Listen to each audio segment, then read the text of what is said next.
आज हमें set 2 start करनी है। तो ये जो सेट 2 है, इस सेट 2 में पहला क्वेश्चन क्या है देखा जाए इसको। फर्स्ट क्वेश्चन इज से मॉर्गन वर्क ऑन, मीन्स कि मॉर्गन ने निम्न में से किस पर कार्य किया था। ये नाम है मॉर्गन, ठीक है। मैं आपको जब पढ़ा रही थी आनुवांशिकता एवं विविधता के सिद्धांत, तो उस वक्त मैं T.H. मॉर्गन का नाम बताई थी, थॉमस हंट मॉर्गन, ठीक है। शायद आपको नाम याद हो। तो ये मॉर्गन जो है ना, इनका नाम है T.H. मॉर्गन, यानी कि इनका अगर पूरा बताया जाए तो हिंदी में ही लिख देती हूँ, थॉमस हंट मॉर्गन, ठीक है। तो ये जो है ना थॉमस हंट मॉर्गन, ये क्या किए थे, इन्होंने सहलग्नता का पूरा आधार समझाया था। यानी सहलग्नता क्या होती है, ये जो क्रॉस लिंकेज है, ये लिंकेज क्या होता है, इसको उन्होंने समझाया था। जिस लिंकेज की वजह से क्या होता है, कोई ऐसे रोग हुए या कोई ऐसा लक्षण हुआ जो पीढ़ी दर पीढ़ी चलता रहता है। लिंकेज कहने का अर्थ क्या समझाई थी कि कुछ ऐसे गुण और कुछ ऐसे जीन होते हैं जो आपस में सटे हुए ही रहते हैं, संलग्न ही रह जाते हैं। वो युग्मक बनने के दौरान भी वो अलग नहीं होता, वो सहलग्न ही रह जाता है। कुछ जीन ऐसे हैं तो वो एक दूसरे से अटैच ही रहता है, अलग ही नहीं होता। तो वो पीढ़ी दर पीढ़ी वो लक्षण स्थानांतरित होता रहता है, जनक से उसके संतति में, संतति से फिर उसके संतति में, वो पीढ़ी दर पीढ़ी पार होता रहता है, ठीक है। तो ये जो सहलग्नता वाली बात है कि ऐसा भी होता है, ऐसे ही भी लक्षण होती है डीएनए की, ऐसा भी हो सकता है, इस बात को जिन्होंने समझाया था उन्हीं का नाम है थॉमस हंट मॉर्गन। जिन्होंने किस पे काम किया था, एक छोटी सी कीट थी ना जिस पर उसने काम किया था, उस कीट का नाम है ड्रोसोफिला मेलानोगास्टर, ठीक है। ये तो वैज्ञानिक नाम है, मैं उसका साधारण नाम भी बता देती हूँ। वैज्ञानिक नाम है तो उसको इंग्लिश में ही लिखना है। नाम क्या है, ड्रोसोफिला मेलानोगास्टर। ये ड्रोसोफिला मेलानोगास्टर नाम का एक छोटा सा कीट है। असल में ये कीट का नाम साधारण क्या है पता है, ये फल मक्खी होती है, ठीक है। Fruit fly, fruit fly, fruit fly को फल मक्खी कहते हैं और इस फल मक्खी का है वैज्ञानिक नाम ड्रोसोफिला मेलानोगास्टर है, ओके। इसी पे इन्होंने T.H. मॉर्गन ने काम किया था और क्या समझाया था, सहलग्नता समझाया था। सहलग्नता, सहलग्नता मीन्स लिंकेज, ठीक है। लिंकेज क्या होती है, इस चीज को समझाया था थॉमस हंट मॉर्गन ने। अब देखिए क्या है आपका सवाल। सवाल है आपका, मॉर्गन ने निम्न में से किस पर कार्य किया है, ठीक है। अभी तो मैं बता ही दी, अब आपके लिए आसान हो गया इसको चुनना, ठीक है। अभी मैं तुरंत समझाई आपको किस पर काम किया था। फ्रूट फ्लाई फल मक्खी, घरेलू मक्खी मधुमक्खी, या क्या लिखा है इंगलाई फ्लाई मतलब ड्रैगन फ्लाई। ये जो 4 ऑप्शन दिया हुआ है, ऑप्शन ए फल मक्खी, घरेलू मक्खी, मधुमक्खी और इंगन मक्खी, आपको क्या लगता है क्या होगा? Okay good, very good, option A फल मक्खी। उन्होंने फल मक्खी पे काम किया था। कैसे काम किया था, क्या नाम है, ये आपका हो गया क्लियर। क्वेश्चन नंबर 1 खत्म। चलिए इसमें कुछ नोट कर रहे हो तो नोट कर लीजिए। सिंपली क्वेश्चन नंबर 2 यानी दूसरे नंबर प्रश्न में क्या पूछा जा रहा है। दूसरे नंबर प्रश्न में जो पूछा जा रहा है वो भी बहुत आसान है, इससे भी आसान कोई क्वेश्चन हो ही नहीं सकता है। ये क्या है, स्त्रियों में प्राथमिक लैंगिक अंग निम्न में से कौन से हैं। स्त्रियों में प्राथमिक लैंगिक अंग, primary organ, primary sex organ, ठीक है। स्त्रियों में प्राथमिक लैंगिक अंग कौन से माने जाते हैं, तो ऑप्शन दिया है वृषण, दूसरा दिया है अंडवाहिनी नलिका, तीसरा दिया हुआ है झल्लरी यानी फिम्बरी, जो मैं उंगली जैसी आकृति समझाई थी, जो कि अंडवाहिनी में के आगे मुहाने पर उसके अग्रभाग पर लगा हुआ होता है, फिम्बरी। ठीक है। और चौथा दिया हुआ है अंडाशय, तो क्या हो जाएगा? वेरी गुड, तो option D is ovary. Ovary जो है वो प्राथमिक अंग माना जाता है। क्यों? क्योंकि ये अंडाशय ही वैसी जगह है जहाँ पर ये क्या बनकर तैयार होता है? अंडाणु। ठीक है, अंडाणु कहने का मतलब अंडाणु जनन की प्रक्रिया, अंडाणु निर्माण की प्रक्रिया जो होती है वो कहाँ पर होती है? अंडाशय में। इसलिए अंडाशय को प्राथमिक अंग मानते हैं। ठीक है, वैसे तो बहुत सारे अंग होते हैं जनन तंत्र में, मादा जनन तंत्र में बहुत सारे अंग हैं जिसका सबका मदद होता है और सबके सहयोग से ये पूरी प्रक्रिया संपन्न होती है, लेकिन ये प्रक्रिया अंडाशय में होती है और यही युग्मक बनाना ही सबसे मुख्य कार्य है अगली संतति को तैयार करने के लिए। इस वजह से अंडाशय को मुख्य अंग माना जाता है। ठीक है, तो इसमें कुछ समझाने जैसी चीज़ नहीं है, ये बहुत साधारण सा सवाल है आपका, तो इसका जवाब हो गया अंडाशय। चलिए आगे क्वेश्चन देखा जाए। क्वेश्चन नंबर 3 यानी कि तीसरे नंबर सवाल में आपका क्या है? देखिए, तीसरे नंबर सवाल में पूछा जा रहा है कि यूटेरिन कैविटीज लाइन बाय, यानी गर्भाशय की गुहा निम्न में से किस ऊतक या स्तर से स्तरित होती है? ठीक है, कहने का मतलब क्या है? गर्भाशय जो मादा में होता है, गर्भाशय में जो खाली जगह, गर्भाशय गुहा यानी गर्भाशय की जो कैविटी होती है, जो उसके बीच में जगह होता है गर्भाशय के अंदर, वो किस स्तरित मतलब उसमें कौन किस तरह के ऊतक लगे होते हैं, किस तरह के कोशिकाएं उसमें लगी होती है। कहने का अर्थ ये है कि जैसे मान लो कि मैं मादा जनन तंत्र बनाऊं, शॉर्टकट में सिर्फ समझाने के लिए मैं बना दे रही हूँ। ये इस तरह से, ठीक है, तो ये साधारण एक डायग्राम हो गया मादा जनन तंत्र का। उसमें क्या है ना कि इस जगह पर ये जो देख रहे हो यहाँ पर खाली जगह, ये वाला खाली जगह, इसी को हम लोग गर्भाशय कहते हैं, गर्भाशय। ठीक है, ये गर्भाशय यानी कि इंग्लिश में यूट्रस कहा जाता है। ओके, यूट्रस बोल सकते हो, वॉम्ब बोल सकते हो। ठीक है, गर्भाशय को गर्भ भी कहते हैं शॉर्ट में, और क्या। ओके, तो ये जो गर्भ है ये गर्भाशय है। गर्भाशय, शय मतलब एक पैकेट हो गया, ठीक है, एक थैले की तरह।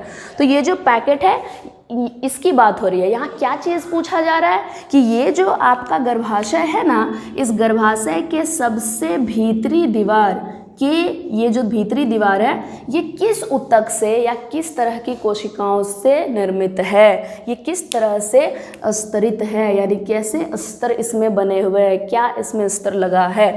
तो ऑप्शन दिया हुआ है, उस स्तर को क्या कहेंगे? पेरीमीटेरियम यानी परिगर्भाशय, मायोमेटेरियम यानी गर्भाशय पेशी स्तर, या फिर एंडोमेटेरियम गर्भाशय अंतःस्तर, या इसमें से कुछ भी नहीं। आपको क्या लगता है कि क्या होगा? आप बोल लीजिए, फिर तो मैं बताऊंगी और आपको पता भी है क्या होगा। Option C, very good. आपको मैं बताई थी, सबसे भीतरी दीवार को क्या बोलते हैं? एंडोमेटेरियम। सबसे बाहरी दीवार को क्या बोलते हैं?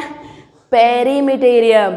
और इन दोनों के बीच में यहाँ जो देख रहे हो इस जगह को क्या बोलेंगे? बीच वाला मायोमेटेरियम। ठीक है, ये वाला एंडोमेटेरियम, ये पेरीमीटेरियम और ये बीच वाला मायोमेटेरियम। तो ये तीन शब्द आपका यहाँ लिखा हुआ है, पेरीमीटेरियम, मायोमेटेरियम और एंडोमेटेरियम। तो इसमें से नन ऑफ दीज नहीं, इसमें से सारे के सारे नहीं होंगे, ऐसी कोई बात नहीं है। ये सबसे भीतर वाला को हम लोग एंडोमेटेरियम कहते हैं। तो इस वजह से आपका उत्तर क्या हो जाएगा? ऑप्शन सी, गर्भाशय की अंतःस्तर यानी एंडोमेटेरियम, गर्भाशय अंतःस्तर। ओके, चलिए 4 नंबर का सवाल। 4 नंबर सवाल में पूछा क्या जा रहा है? देखिए, बहुत आसान सा है।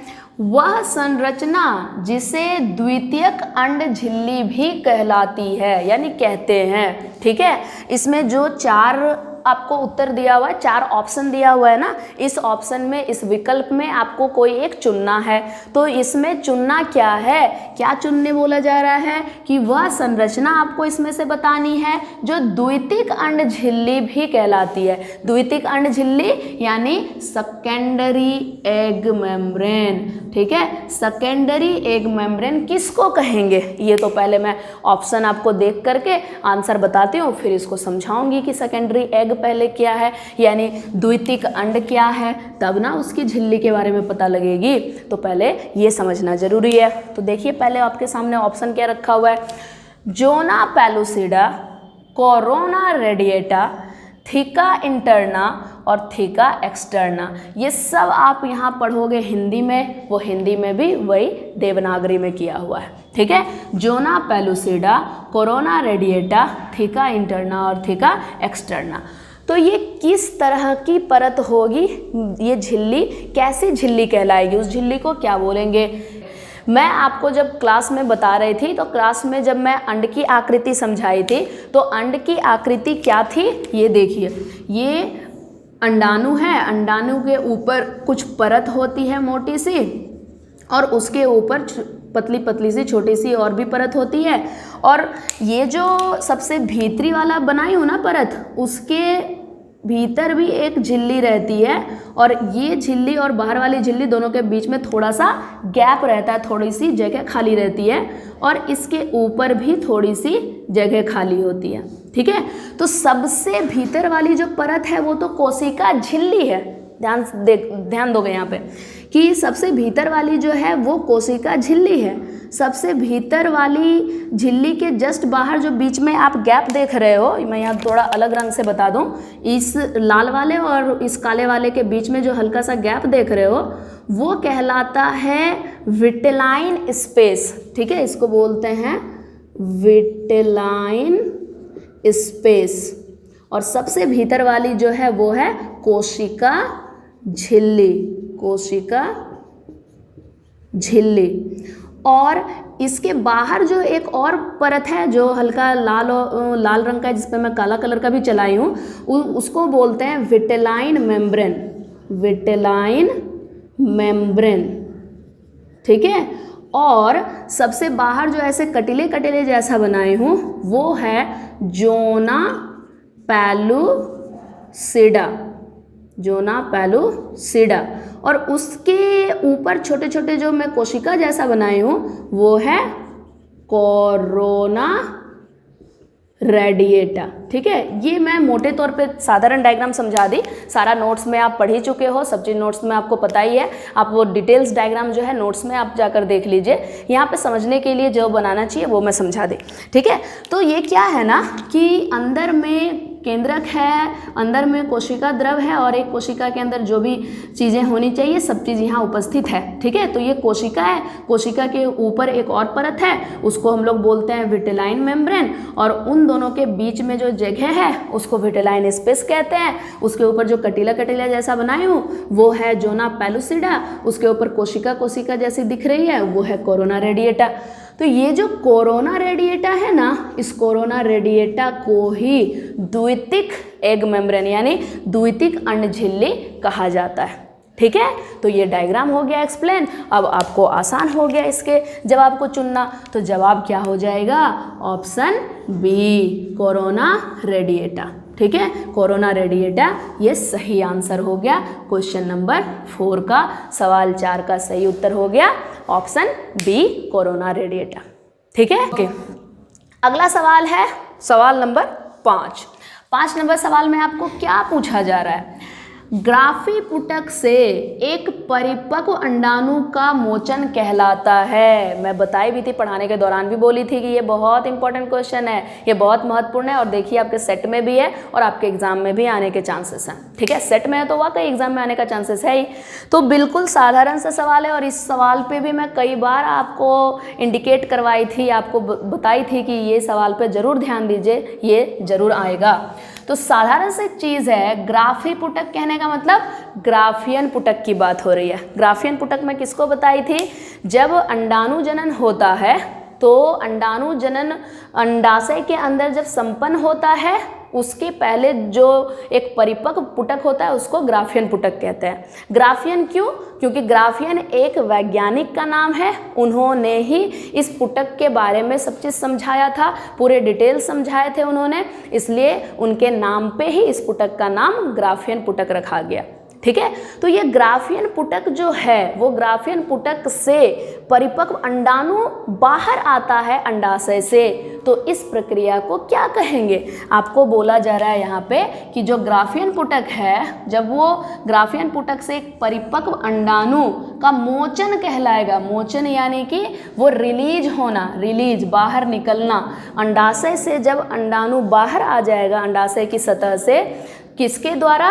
उसके ग्राफियन पुटक के द्वारा, क्योंकि जो अंडाणु का निर्माण हो रहा था वो पुटक के अंदर हो रहा था, और जब पूरी तरीके से पुटक परिपक्व हो जाता है तो वो ग्राफियन पुटक कहलाता है, जिसमें अंडाणु भी परिपक्व हो जाता है। तो वो ग्राफियन पुटक के अंदर जो परिपक्व अंडाणु है वो बाहर आएगा, अंडाशय के सतह से भी वो बाहर आ जाएगा। तो इस प्रक्रिया को क्या बोलेंगे? वेरी गुड, क्या बोलेंगे? Very good. चलिए, आपको तो अच्छे तरीके से पता है, आप तो याद कर रखे हो पूरा एकदम। शुक्राणु जनन यानी शुक्र जनन बोलिए, अंड जनन अंडोत्सर्ग या वीर्यसेचन, तो आप तो जान ही रहे हो, ऑप्शन सी इज ओवुलेशन, अंडोत्सर्ग। अंडोत्सर्ग ये सही जवाब हो गया। Okay, very good. तो क्वेश्चन नंबर 5 आपका फिनिश हो गया, 5वां नंबर का सवाल जवाब क्लियर।